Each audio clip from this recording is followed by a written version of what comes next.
Isang magandang araw sa inyong lahat mga ka-G-Lovers. Muli na naman nagbabalik Giovanni B. So may aayusin tayo dito, no power sa player niya kaya hindi tumutunog. So isa itong amplified speaker ng Astron. So sabi na may-ari bago daw mag-election saka ito nasira. Pero hindi naman ito ginagamit sa pangangampanya. Basta pang sarili lang naman. So alamin natin yan kung ba't wala siyang power at hindi siya tumutunog. So, ito, yan yung model niya. Tapos ito yung likod niya, ito yung makikita natin. Yan, buksan ko na lang to tapos tingnan natin siya mamaya.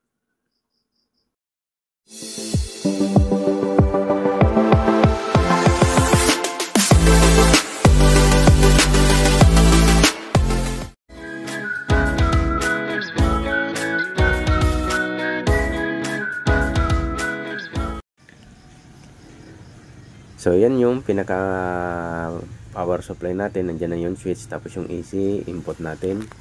Tapos ito yung charging control natin. Nandiyan na rin yung RCA input natin. At iba pa. Tapos ito yung board ng wireless mic. Ito yung pinaka board natin. Nandiyan yung amplifier at preamp natin. Nandiyan na yung mga tone control.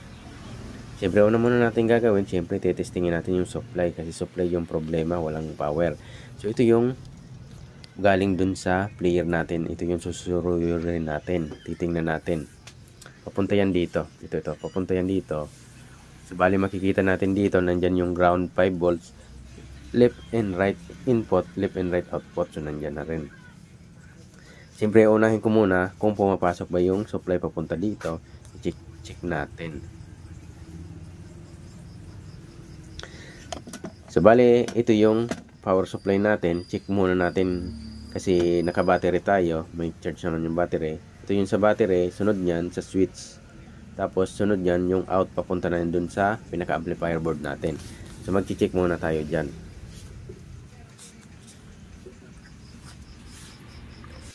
So, bali ito, sinid na natin yung multimeter natin mga ka-G-Lovers. Mag-check muna tayo ng voltahe. Unahin natin yung battery.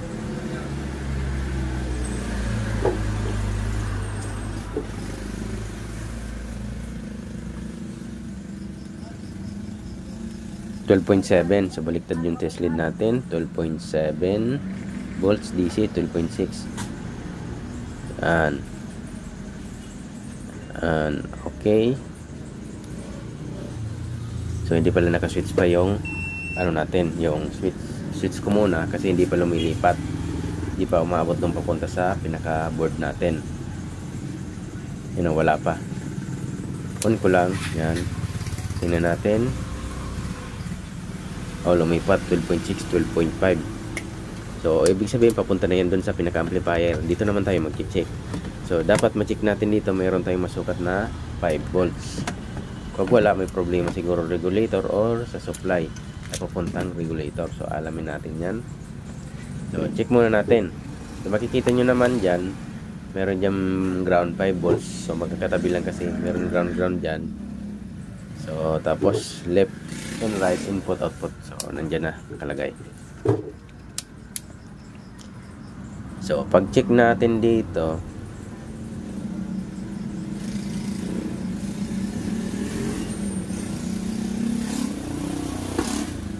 so may 12 volts na pumapasok. Medyo mababa na.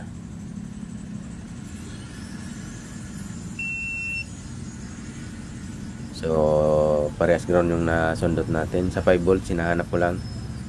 Wait lang.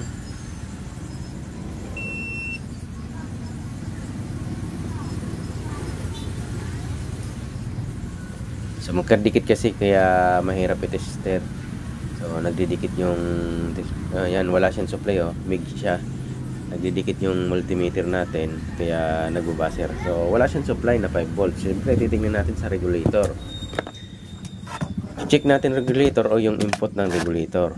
So, hanapin natin yung regulator. 7805 kadalasan ginagamit yan. Bali ito. So, may napansin ako na basag yung resistor na 0. Ibig sabihin, fusible resistor na SMD type. So, So hindi natin alam kung bakit ito nabasag, baka shorted tong regulator na tong 7805 or talagang nasira lang talaga siya. Siyempre, titest muna natin yung 7805, check natin yung gitna o pangalawa kasi yan yung ground, tapos yung pin number 1 kasi yun input. So check natin kung mag-buzzer, ibig sabihin shorted, palitan natin ng bagong 7805 kahit na hindi SMD type, pwede dyan gamitin. So test nga natin kung mag-buzzer. So yan, check nga natin pin number 1 at pin number 2 or sa gitna hindi naman nag-buzzer, so ibig sabihin hindi naman shorted. So pwede tayo magkabit ng resistor na lang dyan. Wala akong SMD type na fusible na 0. So hahanap ako ng pinakamababa na pwedeng malapit-lapit sa 0 dyan. Mga point na lang siguro or 1. Kulang-kulang na masaron si Mana Marao. So kukuha lang muna ako ng resistor mga ka-J-Lovers na pwede natin pang kabit dyan. Labi-labi na sa si Mana bago magkarampanyan. Bisumi bibaga. Anak ko na gamit. Kaya na gamit nga. Kung yan eh, 15. So tanggalin ko lang pala muna tong ano, yung resistor Puro karanta. na tira.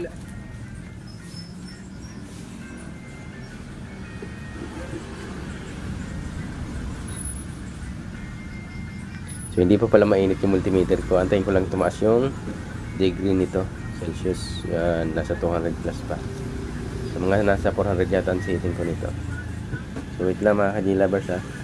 So papromote muna ng aking channel kung bago pala kayo sa ating channel. Hindi pa kayo nakapag-subscribe, nagustuhan yung mga ina-upload natin na video, please subscribe and pa-hit ng notification bell para updated kayo sa mga ina-upload ko na bagong video. So pasensya na kayo ha kung bihira tayo maka-upload kasi busy lang. So tinatanggal ko na yung nabasag na resistor.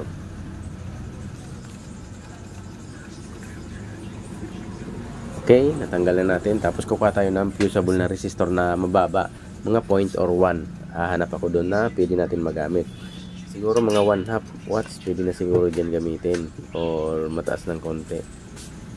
Hindi naman pwede siguro maliit kasi baka iinit, papuputol agad. So mga 1/2 pwede na siguro o 1 watt pwede na siguro. So kumukuha lang ako dyan mga ka-J-Lovers.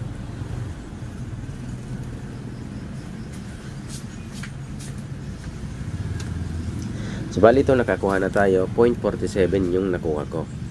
Yan, 0.47 yan.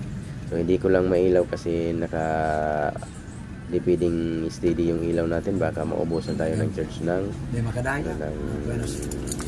battery ng cellphone. So mamaya ko na lang ilawan pag naikabit ko na to. So kabit ko lang siya mga ka-J-Lovers, tapos pag nakabit natin saka natin siya testingin. Tapos mga padahin kung dagos kang bulyo. Kung isang pag sinagad nagkukutok-kutok na. Mate. Mate igaro. Battery ha? Mate. Igaro. Kumisan ka mga hermano, pag may ininom na ang gusto ko, so tig-sagad-sagad, buray ni po niya kung okay, pwede na siguro yan. Nakabit na natin. sagad naman, tigpilit man na volume mo ka naman. So pwede na natin siyang testingin.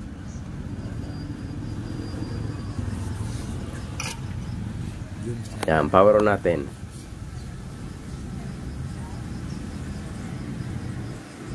Yan, 0.47 yan mga ka-J-Lovers na kinabit ko. Yan, 0.47 yan. Power on natin. Yan, pag power on ko dito mga ka-J-Lovers, tuwang-tuwa yung may-ari kasi gumana na daw. Umilaw na. Yan. Kita nyo yung player, gumana na. Meron na siyang line. So next natin, kabitan natin ng USB para mapatuloy na natin to. So maraming salamat sa lagi niyong pagsubaybay sa ating channel.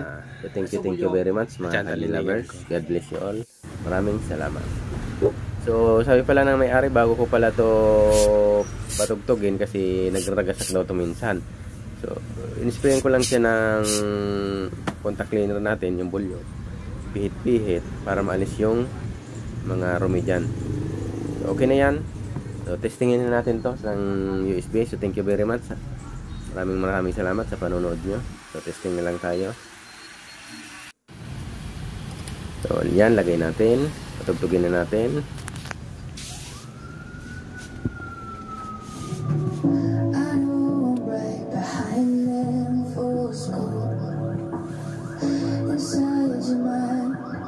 seen the post in the state and it shows. Funny how you think you're moving on. Oh, even in the morning, I know you still feel me. Wrapped up in the sunlight, peeking through your curtains, buried in the music. All the birds are singing it out. I know you still feel me now.